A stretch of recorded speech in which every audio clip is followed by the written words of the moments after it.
ശബരിമലയിലെ ദ്വാരപാലക ശില്പങ്ങളിലെ സ്വർണം പൂശൽ വിഷയത്തിൽ ഉണ്ണികൃഷ്ണൻ പോറ്റിയുടെ വാദങ്ങൾ പൊളിയുന്നു. 2019 ഉണ്ണികൃഷ്ണൻ പോറ്റിക്ക് സ്വർണ്ണപ്പാളി നൽകിയത് വീണ്ടും സ്വർണം പൂശാൻ ഹൈക്കോടതിയുടേതാണ് കണ്ടെത്തൽ. നവീകരണത്തിനായി തനിക്ക് ലഭിച്ച സ്വർണ്ണപ്പാളികൾ ചെമ്പാണെന്നായിരുന്നു ഉണ്ണികൃഷ്ണൻ പോറ്റിയുടെ വാദം. അതേസമയം ദേവസ്വം ബോർഡ് വിജിലൻസ് ഉണ്ണികൃഷ്ണൻ പോറ്റിയുടെ മൊഴിയെടുത്തു. പറയാനുള്ളതെല്ലാം അന്വേഷണ സംഘത്തിനോട് പറഞ്ഞെന്നും കൂടുതൽ പ്രതികരിക്കാനില്ലെന്നും ഉണ്ണികൃഷ്ണൻ പോറ്റി ചോദ്യം ചെയ്യലിന് ശേഷം പ്രതികരിക്കുകയും ചെയ്തു. സാരംഗ് തയ്യാറാക്കി റിപ്പോർട്ട് കാണാം.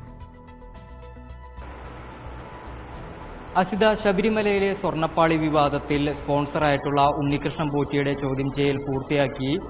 ദേവസ്വം ബോർഡ് ആസ്ഥാനത്ത് ഇന്ന് വൈകിട്ട് 3:30 ചോദ്യം ചെയ്യൽ നടന്നത്. അത് ഏതാണ്ട് 7:30 വരെ, രാത്രി 7:30 വരെ ചോദ്യം ചെയ്യൽ നീണ്ടുനിന്നു. ഈ വിഷയത്തിൽ അല്ലെങ്കിൽ ഈ വിവാദത്തിൽ വിശദമായ മൊഴിയാണ് ദേവസ്വം വിജിലൻസ് രേഖപ്പെടുത്തിയിട്ടുള്ളത്.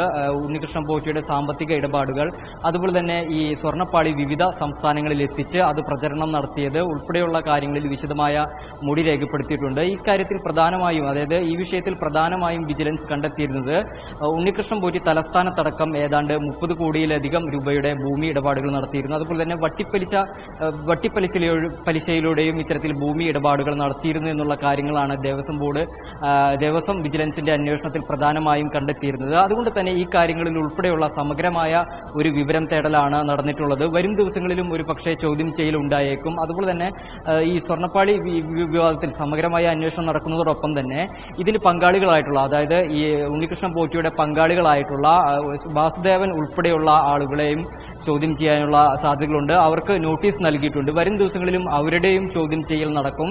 എന്തിനാലും ഈ വിഷയത്തിൽ ദേവസ്വം ബോർഡ് ശക്തമായ നിലപാട് തന്നെയാണ് എടുത്തിരിക്കുന്നത്. 1999 മുതലുള്ള ശബരിമലയിൽ നടന്നിട്ടുള്ള സമഗ്രമായ ഇടപെടലുകളും വിശദമായി തന്നെ അന്വേഷിക്കണം എന്ന് തന്നെയാണ് ഈ ദേവസ്വം ബോർഡിന്റെയും അഭിപ്രായം. എന്തിനാലും ഈ ദേവസ്വം വിജിലൻസിന്റെ അന്വേഷണം പൂർത്തിയായതിനു ശേഷം ഈ റിപ്പോർട്ട് സമർപ്പിക്കും. ആ റിപ്പോർട്ടിന്റെ അടിസ്ഥാനത്തിൽ ശക്തമായ നടപടികൾ ഉണ്ടായിരിക്കും എന്ന് തന്നെയാണ് മനസ്സിലാക്കാൻ കഴിയുന്നത്.